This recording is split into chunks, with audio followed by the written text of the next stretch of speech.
અમારા બારોટજી ને અમારા મહેશભાઈ જ્યારે ભજન ગાય, કયું ભજન ખબર કરશનભાઈ? મૂલ મહેલમાં,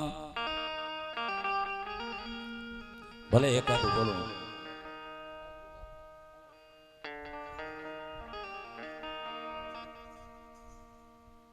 એક માઇક આપજો.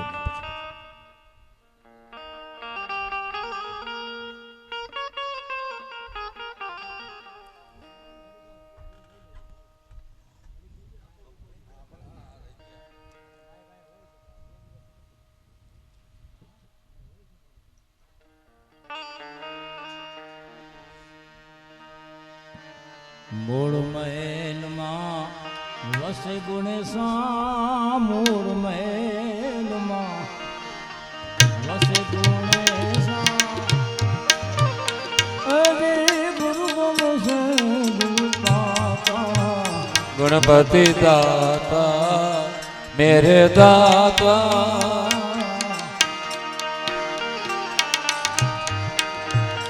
તમે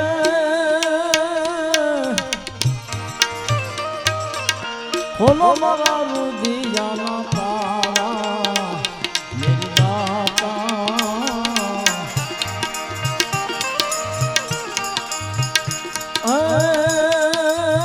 રૂમજો મેં કુરબાવે, રૂમજો મેં કુરબાવે, મધુર ચાલ ચલનકા मेरे दाता,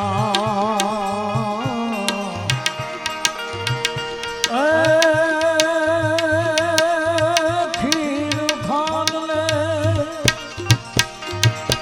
अमृत भोजन, खीर खान में अमृत भोजन, मोती लाडू पाता मेरे दाता,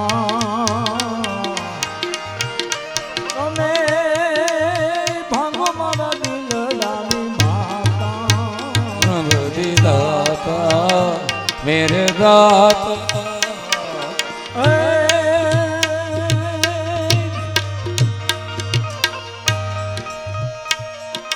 मेरे दाता, मेरे दाता.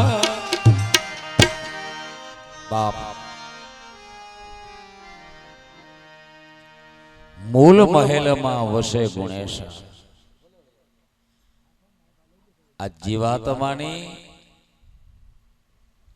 पोरबंदर थी काशीनी यात्रा, पोरबंदर थी गोकुल मथुरानी यात्रा, ठाकुरजी ने मळवानी यात्रा, रामजी ने मळवा माटे पोरबंदर थी अयोध्यानी यात्रा, शिवजी ने मळवा माटे पोरबंदर थी काशीनी यात्रा. जेम पोरबंदर तमारू मूळ छे एम मारा तमारा शरीरनी अंदरनो मूळ ए मूलाधार चक्र छे. ત્યાંથી આ જીવાત્માની આધ્યાત્મિક યાત્રાનો પ્રારંભ થાય છે. ન્યા મૂળ મહેલની અંદર બેનો તમે આ પ્રશ્ન યાદ રાખજો, આ કથાને યાદ રાખજો. ઘણા લોકો બહેનોને એમ કહે કે બહેનોથી શિવ મંદિરમાં ન જવાય, બહેનોથી સ્ત્રીઓથી શિવ પૂજા ન કરાય. ઘણા વિદ્વાનો એમ કહે, પણ બાપ બેન હોય કે ભાઈ હોય, કોઈ પણ જ્ઞાતિના હોય, કોઈ પણ ઉંમરના હોય, એની ભીતર જે નાભીથી નીચે મૂલાધાર ચક્ર છે ત્યાં ભીતરમાં શિવલિંગ છે. शिव महापुराण कहे छे, आपड़ा संतो कहे छे, आपड़ा तंत्र शास्त्र कहे छे. ए शिवलिंग नु नाम छे सिद्धलिंग. जे विद्वान ना पाड़े एनो कान पकड़वो जोईए छे. ईडा पिंगला भ्रुवर मध्य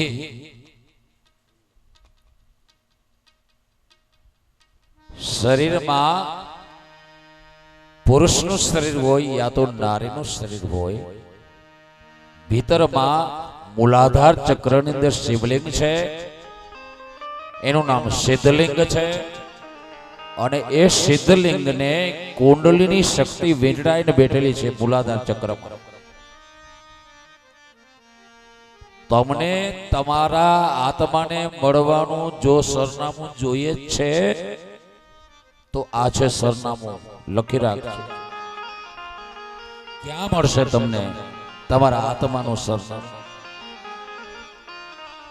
શિવ પુરાણમાં મળશે.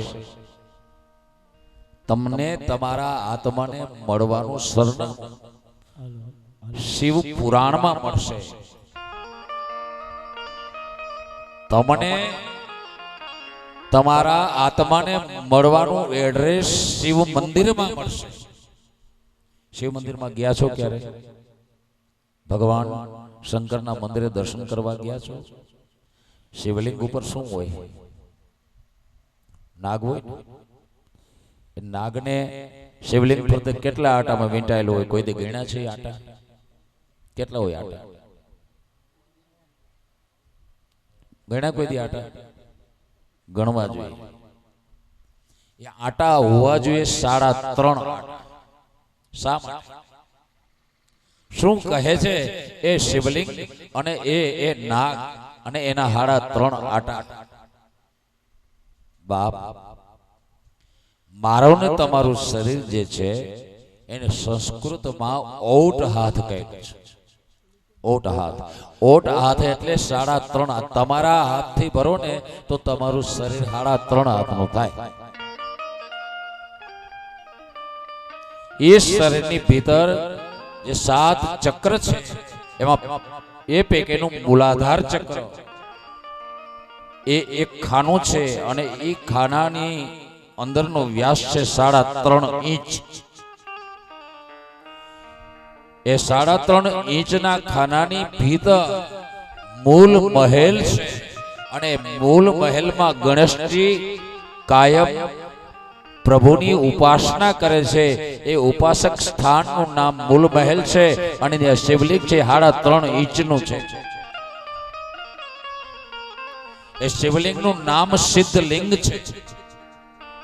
અને કુંડલીની શક્તિ જે નાગણી સર્પિણી, એ સર્પિણીનું જ બીજું નામ રાધા છે, એનું જ નામ સીતા છે, એનું જ નામ અંબિકા છે. એ કુંડલીની શક્તિ એ જ દુર્ગા છે. એ શિવલિંગને 3.5 આટામાં વીંટળાઈને સુષુપ્ત અવસ્થામાં રહેલી છે. हमारा दादा गुरु कहता, बेटा वो है ना, वो सोई हुई है, सोई हुई है. एक कुंडली ने तमे जगाड़ो અને એની જાત્રા ભીતર ને ભીતર કરાવો તો અહીં આપણા તમે જ્યાં ચોટલો વાળો ને, ચોટલો બ્રાહ્મણ જે એન્ટેના રાખે ને એટલે ચોટલી રાખે ને, એ જગ્યાએ તમારા ઈષ્ટદેવનું ધામ છે. અહીં દ્વારકા અહીંયા છે, ક્યાં આપણી ચોટલીની જગ્યાએ અહીં કાશી છે, અહીં અયોધ્યા છે, અહીં ગોકુલ, મથુરા અને વૃંદાવન છે. ભાઈ તમારા ને મારા શરીરની ભીતર કુંડલીની જે શક્તિ છે ત્યાં રાધિકા રહેલી છે, ત્યાં સીતા રહેલી છે, ત્યાં પાર્વતી રહેલી છે. એ પાર્વતીનો પ્રવાહ, એનો પ્રવાસ ભીતર ને ભીતર કરાવવાનો છે અને અહીં રહેલા શિવ સાથે એનું મિલન કરાવવાનું છે. આ આંતરિક જાત્રા છે. એ હાથ નગરીની જાત્રા કરવાની છે. અંદરના 7 ચક્રો. તો શિવ મંદિરની અંદર શિવલિંગ છે એ તમારા આત્માનું, મારા તમારા આત્માનું સ્વરૂપ છે. જેવું શિવલિંગ શિવ મંદિરમાં છે એવું ને એવું શિવલિંગ ભાઈઓ બહેનો તમારા શરીરમાં છે. એનાથી ઉપર જે ચક્ર છે, વિશુદ્ધ ચક્ર છે, અનાહત ચક્ર છે, હૃદય ચક્ર છે, કંઠ ચક્ર છે, ત્રિદલ ચક્ર છે, સહસ્ત્રાર ચક્ર છે, એ 7 જગ્યાએ શિવલિંગો છે. આપણે જન્મીએ ને જાય ત્યાં સુધી આ શિવલિંગો હાથ શિવલિંગો મારીને તમારી ભેગી જ રહીએ છે. એમાં મુખ્ય હૃદયની અંદર બિરાજમાન છે. એ પેલા તો એ જ્યોતના તમે દર્શન કરો ને. રામદેવજી મહારાજના પાટ ઉપર ઈ જ્યોતની સ્થાપના થાય છે.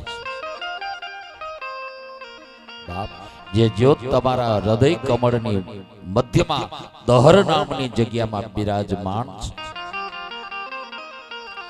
એ જ સદા શિવ છે, એ જ શ્રી રામ છે, એ જ ઠાકોરજી છે અને એ જ રામો પીર છે.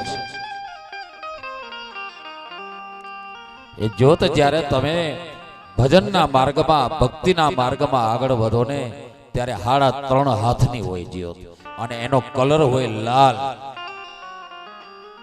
ધીરે ધીરે તમે ભજનમાં આગળ વધો, કલર બદલી અને એનો શ્યામ રંગ જોવા મળે અને એનો કદ ઘટી જાય છે 3.5 હાથમાંથી.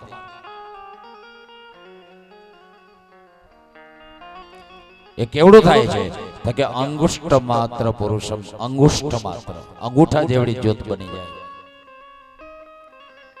ત્યારબાદ બિના રૂકાવટ તમે પરમાત્મા તરફ આગળ વધો, તમારું ભજન ચાલુ રાખો, ત્યારે જ્યોત છે ને એનો રંગ બદલી જાય અને એનો રંગ થઈ જાય પીળો અને એનું કદ થઈ જાય ચણાની દાળ જેવું. ત્યાર પછી પણ પરમાત્મા તરફ તમે સાધનોનું આચરણ કરતા કરતા આગળ વધો ત્યારે જ્યોતનો રંગ બદલે છે એન્ડમાં અને જ્યોત બની જાય છે નીલ જ્યોત. ભગવાન શિવજીને ઘણા લોકો ઘણા વિદ્વાનો એમ કહે નીલકંઠ મહાદેવ. નીલકંઠ મહાદેવનું કારણ એ બતાવે કે સમુદ્ર મંથન કર્યું અને ઝેર પીધું તેથી નીલકંઠ થઈ ગયા. નહીં ના, ઝેરની એવી કોઈ તાકાત નથી કે મારા મહાદેવના કંઠને નીલ કરી શકે. પણ પરમાત્મા શિવજીનું મૂળ સ્વરૂપ નીલ છે. એનું મૂળ સ્વરૂપ તલના દાણા જેવડું છે. એ બતાવવા માટે નીલ ચિહ્ન પરમાત્માએ રાખેલું છે. એમ નીલકંઠ છે, ઝેરના કારણે નહીં. એ નીલબિંદુ પરમાત્મા છે. એ નીલબિંદુના દર્શન ક્યારે થાય કે તમારે છઠ્ઠો મુકામ આવે એટલે કે બે ભમરની વચ્ચે તમારું ને મારું ધ્યાન પહોંચે, તમારી ને મારી ભક્તિ પહોંચે, તમારો ને મારો પ્રેમ પહોંચે, મારો ને તમારી સાધના પહોંચે. સંપ્રદાય તમારો ગમે તે હોય પણ રસ્તો તો બાપ બધેનો આ જ છે. ત્યારે આ ચોથી જ્યોત છે એના દર્શન થાય.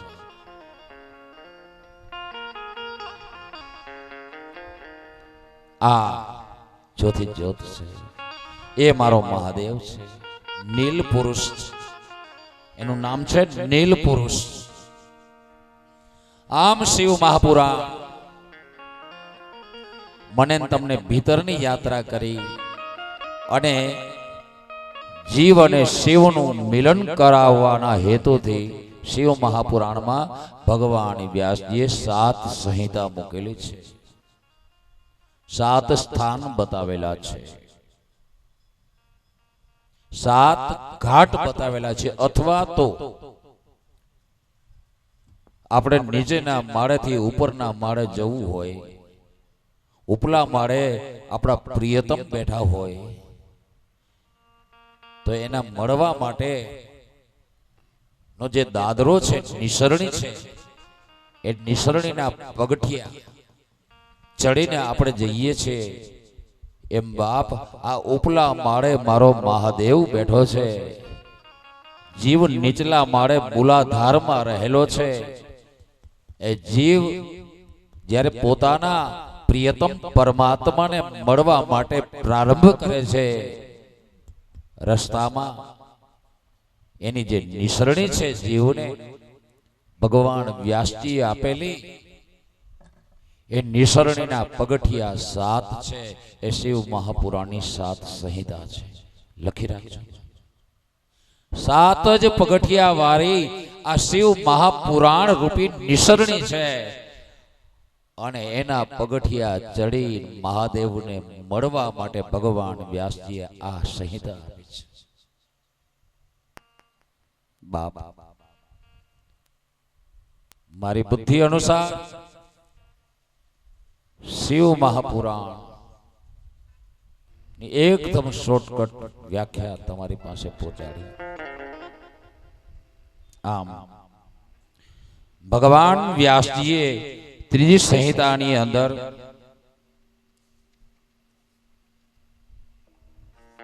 એક બીજો માર્ગ બતાવ્યો છે. નંદીશ્વરની કથા કહી. નંદીશ્વર એટલે ભગવાન શિવનું વાહન. એ પણ ભગવાન શિવનું જ રૂપ છે. એ ધર્મનો સાક્ષાત અવતાર છે. નંદી નંદી ધર્મનું પ્રતીક છે. શિલાદ મુનિના પુત્ર છે અને વાયુદેવની પુત્રી સાથે નંદીના લગ્ન થયેલા છે. એ કથા કહી છે. અને હવે તમને કથા કહું. એ અહીં કોઈ વૈષ્ણવ હોય અથવા તો પોતાના ઘરે ટીવી ઉપર બેસી અને જો આ કથા સાંભળતા હોય તો કૃપયા આપ ધ્યાન દેજો બાપ કે આપણા માર્ગમાં મનોરથ એવો શબ્દ આવે છે. મનોરથ કરે. મનોરથી જે કોઈ હોય એ હવેલીએ જઈ અને ત્યાં બુકિંગ કરાવે.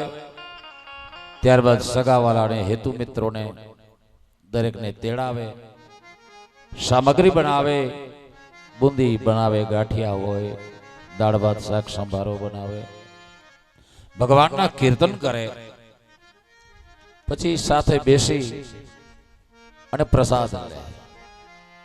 પ્રસાદ લઈને જે વૈષ્ણવો બહાર નીકળતા હોય એ પૈકીના કોઈ વૈષ્ણવો વાતો કરતા જતા હોય કે દાળમાં રસોઈયો નિમક નાખતા ભૂલી ગયો. લીલોતરીમાં મરચું વધારે પડી ગયું હતું. બુંદી આકરી થઈ ગઈ હતી. મોહનથાળનો પાક તણાઈ ગયો હતો. વગેરે વગેરે વાતો કરતા જતા હોય. બાપ તમે જે પ્રસાદ લઈને નીકળ્યા છો ને એ બુંદી ગાંઠિયા દાળ ભાત શાક નથી. એ ઠાકોરજીનો પ્રસાદ છે. ઠાકોરજીના પ્રસાદ ની અવગણના ન કરવી જોઈએ. એના અવગુણો ન ગાવા જોઈએ. અને જો તમે અવગુણ ગાઓ છો તો નક્કી માનજો કે તમે મોહનથાળ ને બુંદી ખાઈને નથી નીકળ્યા, પરંતુ ખોળ ને કપાસિયા ખાઈને નીકળ્યા છો. બાપ પરંતુ મારો કહેવાનો હેતુ શિવ મહાપુરાણમાં ત્રીજી શતરુદ્ર સંહિતામાં ભૈરવ અવતાર કથામાં મનોરથનું મૂળ રહેલું છે. ખરેખર મનોરથ કઈ રીતે કરવું જોઈએ આની શીખ, આની શિખામણ શિવ મહાપુરાણ આપે છે. મનોરથ એટલે શું? મનોરથ કઈ રીતે કરવો જોઈએ અને મનોરથથી ફાયદો શું થાય? આ 3 પોઈન્ટ છે એ કથામાં મુખ્ય. એ આપણી પાસે હું રજૂ કરું. બાપ ભગવાન જ્યારે પહેલે દિવસે બીજા દિવસની કથા એમાં તમને મેં વાત કરી હતી કે ગુરુ પરંપરાનો પ્રારંભ, ગુરુ અને શિષ્ય. ભગવાન જ્યારે બ્રહ્મા વિષ્ણુ અહંકારના કારણે સામ સામે ટકરાય છે ત્યારે મારો મહાદેવ બંનેની વચ્ચે તેજોમય સ્તંભ સ્વરૂપે પ્રગટ થાય છે. ત્યારબાદ કાલ ભૈરવ સ્વરૂપે પ્રગટ થઈ અને બ્રહ્માના જે જૂઠું બોલ્યાના અપરાધને દંડ આપવા માટે કાલ ભૈરવે પ્રગટ થઈ અને ટચલી આંગળીના નખથી બ્રહ્માજીનું મસ્તક કાપી નાખ્યું. એ કથા મેં તમને કહી હતી. ત્યારબાદ બ્રહ્મા અને વિષ્ણુ બંને મહાદેવની પ્રાર્થના કરે છે કે નમો હિરણ્યબાહવે સેનાન્યામ દિશાંચ પતયે નમો નમો. ओम नमो हिरण्यबाहवे सेनानी पतये नमो नमो दक्षेभ्यो हरिकेशेभ्यः पशूनां पतये नमो नमः षट्पिञ्जराय पदीनां पतये नमो नमो. हरिकेशायो कवीतिने पुष्टानां पतये नमः नमो बबलुसाय व्याधिनेनानां पतये नमो नमो भुवन्तये वारिभस्कृताय औषधीनां पतये नमो नमो मन्त्रिणे वाणिजाय कक्षाणां पतये नमो नमः उच्चैर्घोषाय क्रन्दयते पतीनां पतये नमः. બાપ બ્રહ્મા અને વિષ્ણુ વેદ મંત્રોનો આધાર લઈ મહાદેવને પ્રાર્થના કરે છે. ત્યારબાદ ગુરુ પરંપરા ચાલુ થઈ. શિવરાત્રિની ઉત્પત્તિ, આદ્રા નક્ષત્રની ઉત્પત્તિ, એ વાત આપણે કરેલી. પરંતુ એ બધું શાંત થઈ ગયું ત્યારે મહાદેવ છે એક કન્યાને ઉત્પન્ન કરે છે. એક કન્યાનું નામ છે બ્રહ્મહત્યા.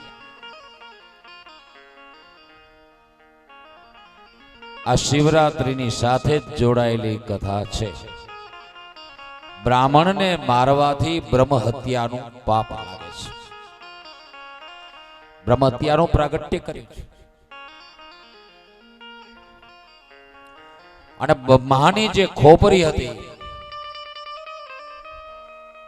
એ ખોપરી ભગવાન કાલ ભૈરવના હાથની અંદર ચોંટી છે.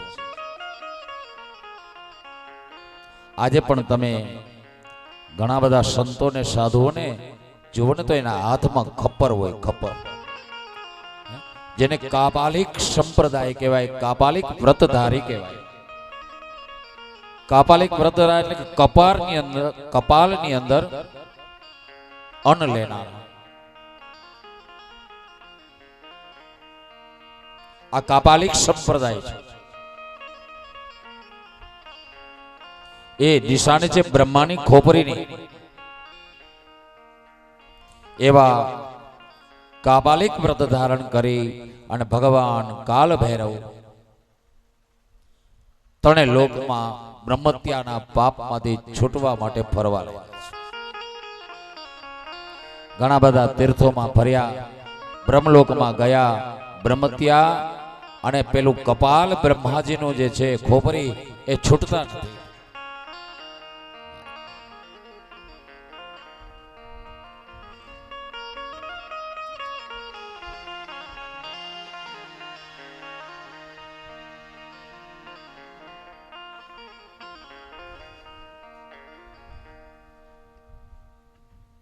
વાહ.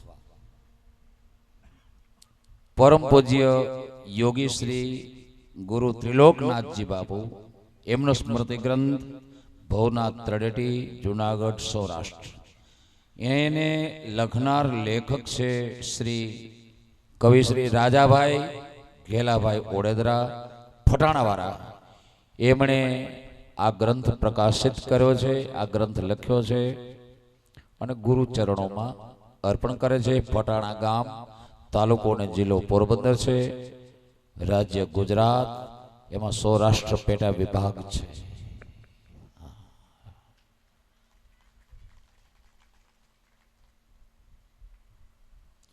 ભગવાન ભૈરવ રૂપ લઈ હાથમાં ખોપરી વાળા રૂપે વૈકુંઠમાં પદાર્પણ કરે છે. વૈકુંઠમાં પહોંચતા સવારનો વખત છે. ભગવાન શ્રી હરિ વૈકુંઠના રાજમહેલમાં હાજર છે. એમાં પોતાના રાજમહેલમાંથી દ્રષ્ટિ કરે છે રાજમાર્ગ ઉપર, તો એમણે જોયું કે પોતાના પ્રભુ, પોતાના સ્વામી મહાદેવ કાલ ભૈરવ સ્વરૂપે વૈકુંઠના રાજમહેલ તરફ રાજમાર્ગ દ્વારા ત્યાં પગલા માંડતા માંડતા પગે ચાલીને આવી રહ્યા છે. ભગવાન શ્રી હરિના મુખમાંથી ઊંચો સ્વર નીકળ્યો છે, દેવી હે લક્ષ્મી જલ્દી કરો, મારો બાપ આવે છે, મારો મહાદેવ આવે છે, મારો નાથ આવે છે, ચાલો સત્કાર કરવા. બાપ, આ જગતમાં પહેલો મનોરથ કોણે કર્યો એની કથા છે, મનોરથના પ્રાગટ્યની કથા છે, જે પુષ્ટિ માર્ગમાં પ્રમુખ મનોરથ છે.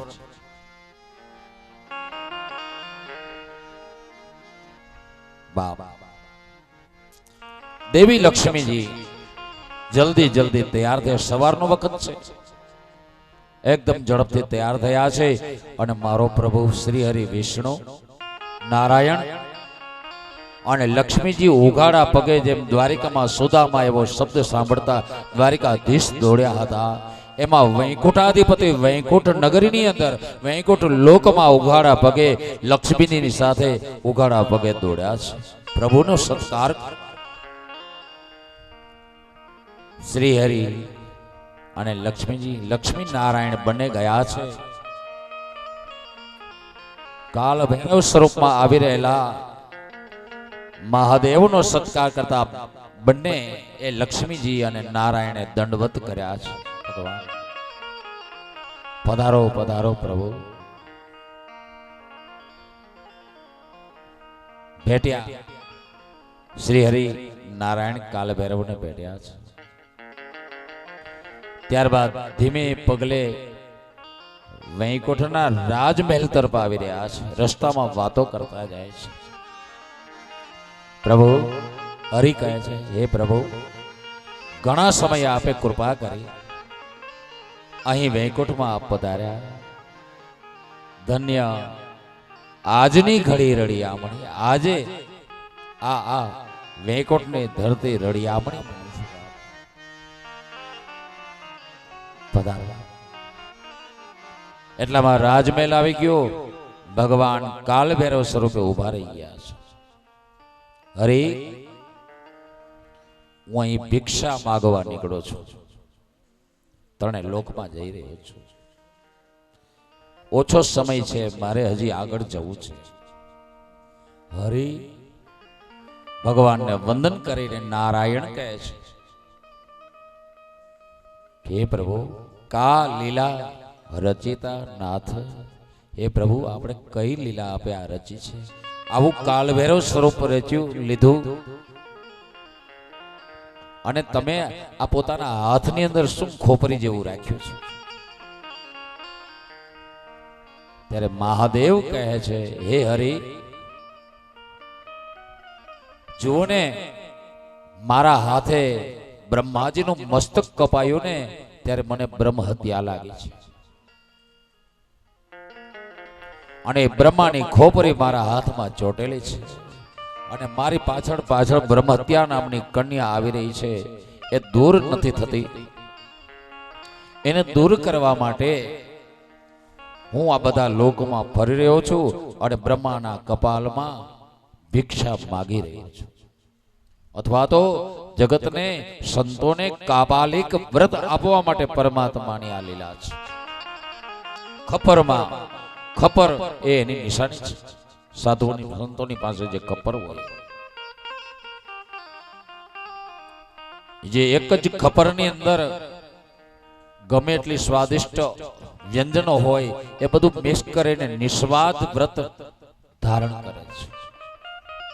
મિષ્ટાન હોય, દાળ ભાત હોય, શાકભાજી હોય, એ બધું મિક્સ કરીને ખાઈ જાય એટલે જીભને સ્વાદના લટકા ન લાગે. બહુ આ હેતુથી પરમાત્માએ આ કાપાલિક વ્રત આપેલું છે. ખરપરમાં ખાવાનું વ્રત આપેલું છે.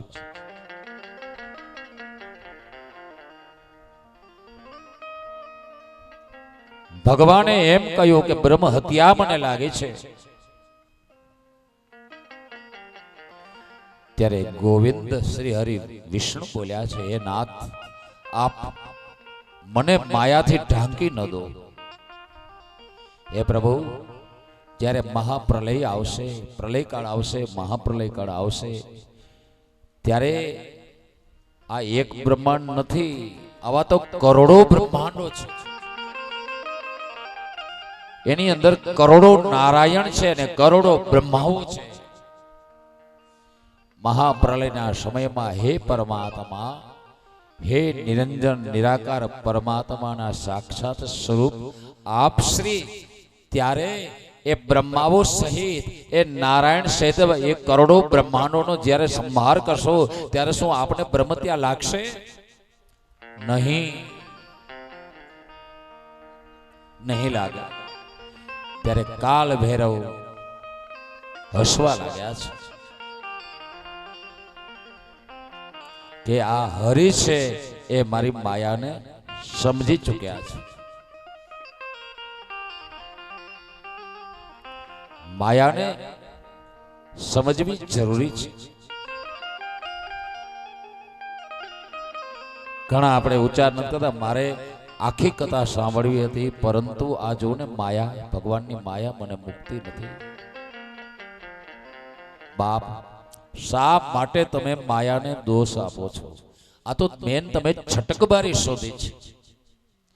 વાસ્તવમાં માયા છે એ ભગવત ભજન જેને કરવું છે એમાં બાધક બનતી નથી. કઈ રીતે? જુઓ, આપણે ભગવાનના મંદિરમાં જાય, હે શ્રી હરિના મંદિરમાં જાય, દ્વારિકાધીશના મંદિરમાં જાય, તો એનું જે વાહન હોય ગરુડ, એને આપણે પગે લાગી કે નહીં લાગી? અરે ભગવાનની જે ચરણ પાદુકા હોય એને આપણે પણ વંદન કરીએ. જુનાગઢ જઈએ, જૂના અખાડામાં જઈએ તો ગુરુદત્ત મહારાજની પાદુકા છે, ચરણ પાદુકા છે, એમને આપણે વંદન કરીએ કે નહીં? કરીએ. મહાદેવના મંદિરે જઈએ તો ત્યાં નંદીશ્વરને આપણે નમન કરીએ, ત્રિશૂળને નમન કરીએ, શંખને નમન કરીએ, ચક્રને નમન કરીએ, બાંસુરીને નમન કરીએ. શા માટે? સવાલ એ થાય શા માટે? કારણ કે એ ગરુડ, એ નંદીશ્વર, એ વાંસળી, એ ધનુષ્ય, એ ત્રિશૂળ, એ પાદુકા પ્રભુ સાથે જોડાયેલી છે, પ્રભુ સાથે સંલગ્ન છે. જેમ કોઈ દાદાને ખુશ કરવા હોય તો એના દીકરાના દીકરા પૌત્રાને તમે ખુશ કરો ને તો દાદા ખુશ થઈ જાય. દાદાની મુલાકાત પૌત્રો કરાવી આપે. એમ તમે નંદીને ખુશ કરો, ગરુડને ખુશ કરો, ત્રિશૂળને ખુશ કરો, બાંસુરીને ખુશ કરો, તો એનું મૂળ સ્વરૂપ ખુશ થાય. એ હેતુથી આપણે એને નમન કરીએ છીએ, નંદીને, ગરુડને. કારણ કે એ બધા ભગવાનના છે. તો પછી માયા ભગવાનની છે કે નહીં? ભગવાનની માયા છે. આપણે કહીએ છીએ કે ભગવાનની માયા છે, છતાં આપણે માયાને દોષ આપીએ છીએ કે જો ને આ ભગવાનની માયા મને નડે છે, ભગવાનની માયા મને નડે છે. કથામાં આવતા રોકતા, મંદિર મેં જતા રોકે છે મને માયા. બાપ, ભગવાનની માયા નથી રોકતી મને તમને. મને ને તમને રોકનાર હોય ને તો આપણી અંતરની વાસનાઓ છે, મારા ને તમારા અંતરના વિચારો છે. માયા નથી રોકતી. એ માયાના મૂળ સ્વરૂપે શ્રી હરિ વિષ્ણુ ઓળખી ચૂક્યા છે. માયાના 4 સ્ટેજ છે બાબા. સ્ટેજ 4 સ્તર છે. માયા છે, માયાની ઉપર સત્તા ધરાવનાર મહામાયા છે, મહામાયાની ઉપર સત્તા ધરાવનાર યોગ માયા છે, અને યોગ માયા ઉપર સત્તા ધરાવનાર ચોથું સ્ટેજ, છેલ્લું સ્ટેજ, ઉપલું સ્ટેજ, છેલ્લું સ્તર એ ભગવાનની ઈચ્છા શક્તિ રૂપી માયાનું છે. આમ માયા ચક્ર રહેલું છે.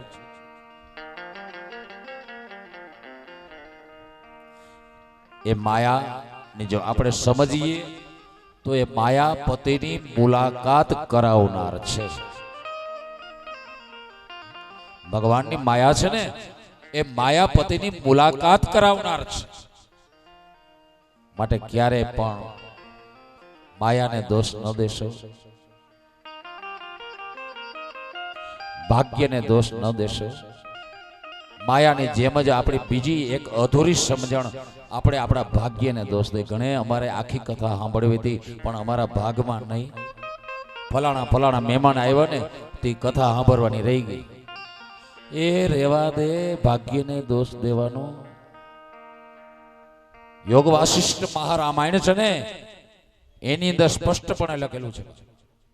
ભગવાન વશિષ્ઠજી રામજીને કહે છે કે સસલાને શિંગડા હોય તો ભાગ્ય હોય, આકાશને કુસુમ હોય તો ભાગ્ય હોય, વાંજણીને પુત્ર હોય તો ભાગ્ય હોય. મતલબ ભાગ્ય જેવી કોઈ ચીજ જગતમાં છે જ નહીં. સસલાને શિંગડા હોય જ નહીં એટલે ભાગ્ય હોય જ નહીં. આકાશને કુસુમ ફૂલ ઉગે જ નહીં તો ભાગ્ય હોય. મતલબ ભાગ્ય નામની કોઈ ચીજ નથી. ત્યારે યોગ વાસિષ્ઠમાં ભગવાન વશિષ્ઠજીને પૂછવામાં તો પછી આ બધા ભાગ્ય કહે છે શું? ભાગ્ય, નસીબ, લક, દેવ આ પર્યાયવાચી છે. વશિષ્ઠજી સમજાવે છે કે ભાગ્ય એટલે મેને તમે કરેલા કર્મ, એ કર્મની ફળશ્રુતિ એનું નામ ભાગ્ય છે.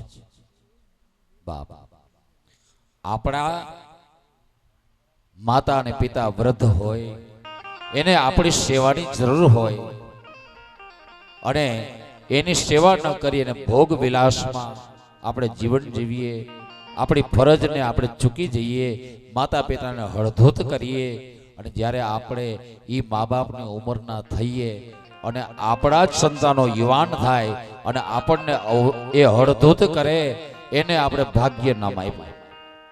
પણ વાસ્તવમાં મેને તમે કરેલા કર્મનું એ ફળ છે. સંચિત કર્મ, ક્રિયમાણ કર્મ અને પ્રારબ્ધ કર્મ, ત્રણ પ્રકારના કર્મ મનુષ્ય કરે છે અને ત્રણ પ્રકારના એના ફળ મનુષ્ય મેળવે છે અને એ ફળને ભાગ્ય કહેલું છે. બાકી ભાગ્ય જેવી કોઈ ચીજ જગતમાં નથી. શ્રી હરિને પૂરેપૂરું સમજાયું છે. મહાદેવને વંદન કરે છે. મહાદેવ અને ભગવાન શ્રી હરિ એ બંને આ ચર્ચા કરી રહ્યા છે માયા વિશેની, કાબાલિક વ્રત વિશેની. એ સમયે મહાલક્ષ્મીજી ત્યાંથી રાજમહેલમાંથી ફરીથી ત્યાં આવ્યા છે. ઇત્થમ વદતિ ગોવિંદ વિમલા પદ્મયાતયા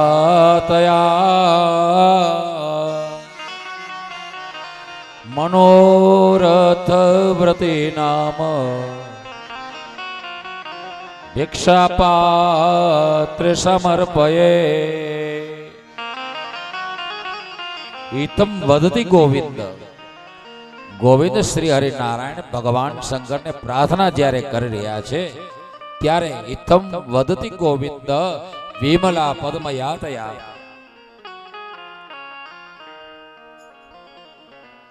41મો શ્લોક છે 9મા અધ્યાયનો. આહા, લક્ષ્મીજી ત્યાં આવ્યા છે. ઇત્થમ વદતિ ગોવિંદ વિમલા પદ્મયાતયા. અને આવી અને ભગવાન ભૈરવના, કાલ ભૈરવના ઝોલીની અંદર ભિક્ષા આપે છે માં મહાલક્ષ્મી. એ આપેલી ભિક્ષાનું નામ છે મનોરથ વ્રતિ. મનોરથ વ્રતિ નામ ભિક્ષા પાત્રે સમર્પયેત. મનોરથ વ્રતિ એટલે શું? બાપ, મહાદેવના શ્રી ચરણોમાં લક્ષ્મીજીએ આ જગતનો પહેલો મનોરથ કર્યો છે. ભિક્ષા આપી છે ભગવાન ભૈરવને. એ ભિક્ષાનું નામ છે મનોરથ વ્રતિ. મતલબ કે માં ભગવતી મહાલક્ષ્મીએ ભગવાન શિવની જોડીમાં ભગવાન શિવજીના શ્રી ચરણોમાં ભગવાન શિવજીના શ્રી ખપ્પરમાં પોતાનું મન અર્પણ કર્યું છે. મન આપી અને મહાલક્ષ્મીએ મનોરથ કર્યો છે. એ મેં તો મન રે એ સોંપ્યું છે સદા શિવને. મેં તો મન રે સોંપ્યું છે સદા શિવને. એ મેં તો મન રે એ સોંપ્યું છે મહાદેવને.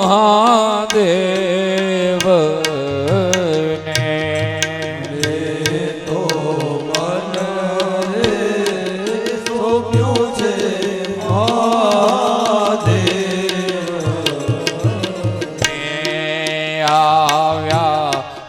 આવ્યા છે નગરીની પાસ એજી પાસ એ સામૈયા કરીએ શિવના.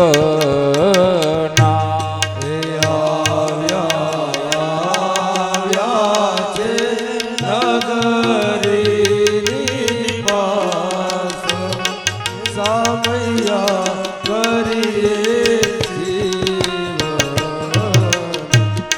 એ શિવને જટા એ મુકુટ સુહાય. શિવને જટા મુકુટ સુહાય. એમાં વહે છે એ ગંગાજીની ધાર એ જ ધાર એ સામૈયા કરીએ શિવના. એમાં વહે છે ગંગાજી ધાર એ ધાર એ સામૈયા કરીએ શિવના. મેં તો મન રે એ સોંપ્યું છે મારા નાથને. મન રે સોંપ્યું છે મારા નાથ. અને આવ્યા છે રુદિયા મોજાર એ મોજાર એ સામૈયા કરીએ શિવના. આવ્યા છે રુદિયા મોજાર એ મોજાર સામૈયા કરીએ શિવના. ઓ સામૈયા કરીએ શિવના. રે સામૈયા કરીએ શિવ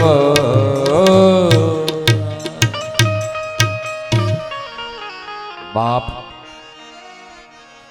માં મહાલક્ષ્મીજીએ મને ને તમને સમજાવ્યું છે કે મનોરથ એટલે શું? મનોરથ શબ્દની અંદર મન તત્વ પ્રાધાન્ય ભોગવે છે. બાપે મનને ઘણાએ કહ્યું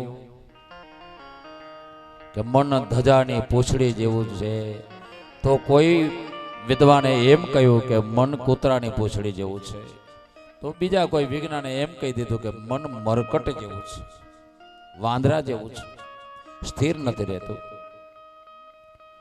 તો કોઈ વળી ભજનીકે એમ કીધું છે કે મનરૂપી મૃગલાને મારો મામદ કે, મનરૂપી મૃગલાને મારો રે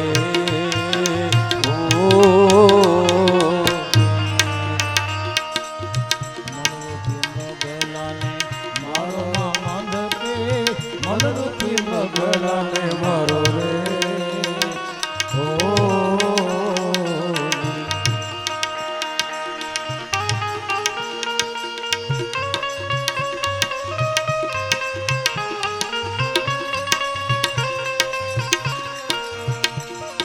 મહાભાવે ભજની કે ભજન લખનારે મનને મરગલો કહ્યો, હરણ બતાવ્યો છે. હરણ જેમ સ્થિર નથી રહેતો એમ મન છે સ્થિર નથી રહેતું. ત્યારે ભગવદ્ ગીતામાં ભગવાન કૃષ્ણએ મનને શું કીધું? વિભૂતિ યોગમાં ભગવદ્ ગીતામાં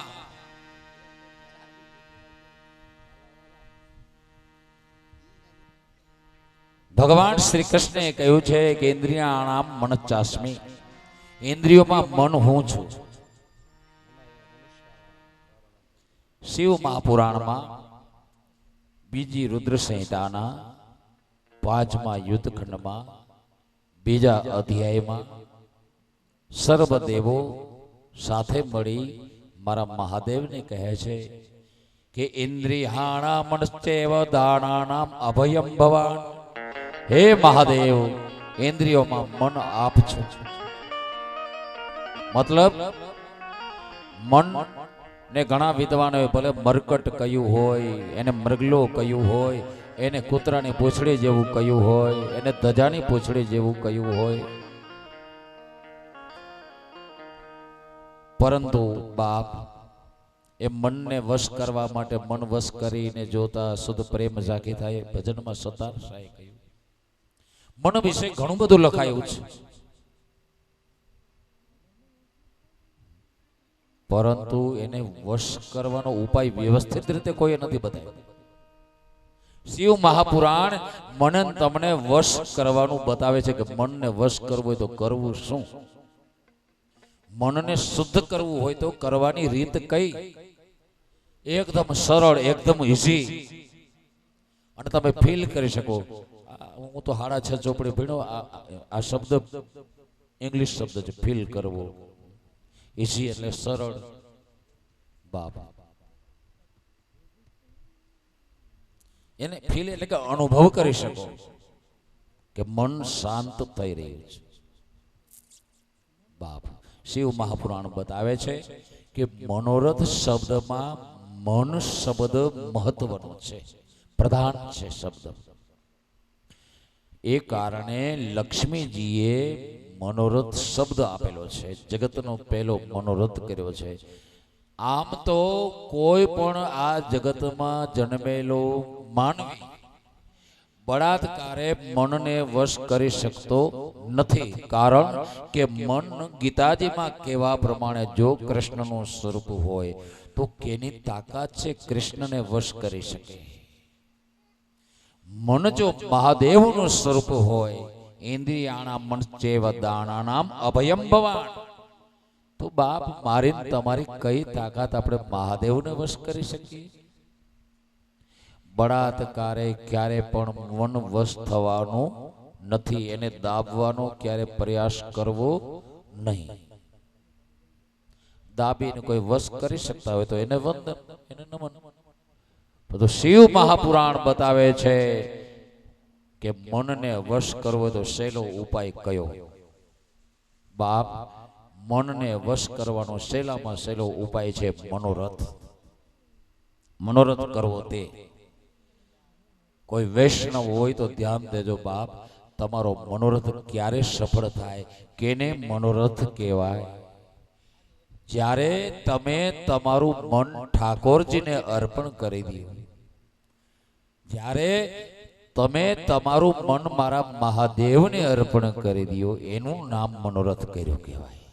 આ મનોરથ છે, ઓલા બુંદીને ગાંઠિયા ખોળને કપાસિયા ખાવાય એ નહીં. બાપ મનોરથનો મતલબ થાય તમે તમારું મન ઠાકોરજીને આપી દો, રામજીને આપી દો, પ્રભુ શિવને આપી દો, તો તમારું મન છે એ મારા પ્રભુની કૃપાથી શાંત થવા લાગશે.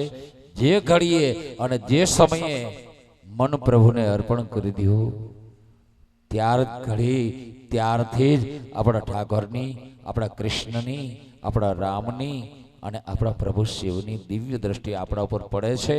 એ કારણે આપણું જે મન છે એ ઓટોમેટિક શાંત થવા લાગે છે. આ મનોરથ છે બાપ, આને મનોરથ કહેવાય. મન શાંત થવાથી ફાયદો શું થાય બાપ?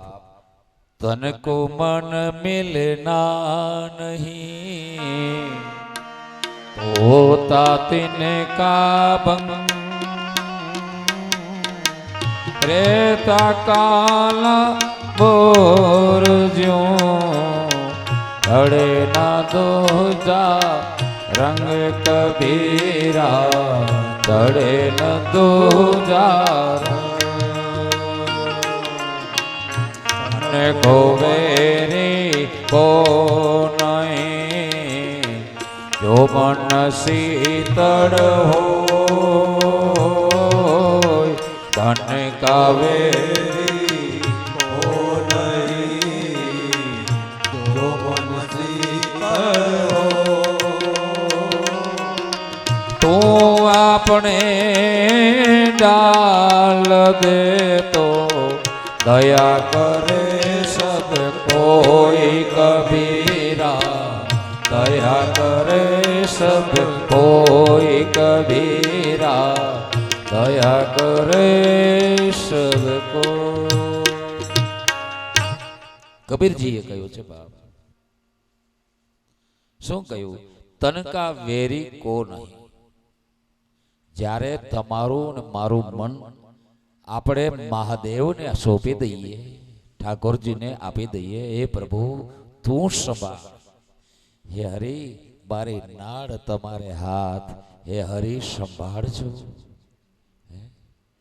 હે મારા બાપ, મારો હાથ મેં તમને સોંપ્યો છે, મારું મન હે મહાદેવ મેં આપને સોંપ્યું છે, હે પ્રભુ સંભાળજો. બાપ જે ઘડીએ જે સમયે આપણે આપણા પ્રભુને આપણું મન સોંપીએ છીએ ને ત્યારે મન છે ને ધીરે ધીરે શીતળ થવા લાગે છે. જો મન શીતળ હોય તું આપણે ડાળ દે તો પછી દયા કરે સબ કોઈ. એક વખત તમે તમારા મહાદેવને તમારું મન અર્પણ કરી દો ને પછી ચિત્તના દેવતા, આંખના દેવતા, કાનના દેવતા, બુદ્ધિ, અહંકાર આ બધું જ શુદ્ધ થવા લાગે. આ ફાયદો છે. દ્રષ્ટિ શુદ્ધ થવા લાગે, સર્વણેન્દ્રિય શુદ્ધ થવા લાગે, ચિંતન શુભ થવા લાગે, વિચારો શુભ થવા લાગે. આ મોટો ફાયદો છે મન મહાદેવને આપવાનો. આ એક કથામાં 3 બોધ મહાલક્ષ્મી આપ્યા છે. મતલબ મન પરમાત્માને આપી દેવું એ મોટો ફાયદો છે, એ મનોરથ છે, એ સાચો મનોરથ છે. આ મનોરથ કઈ રીતે કરવો એ દ્રષ્ટિ મને તમને શિવ મહાપુરાણ આપે છે. આ અધ્યાય પછી હવે પછીની કથા કહું, પણ એની પહેલા પેલો ન્યાય આપવો પડે. બાપુ શું કરવું? વડીલો, ભાઈઓ, યુવાનો, માતાઓ, બહેનો, જેને જલપાન કરવું હોય, ચાય પીવી હોય, 10 મિનિટનો આપણે વિરામ રાખશું, ત્યારબાદ કથાને આગળ વધારશું.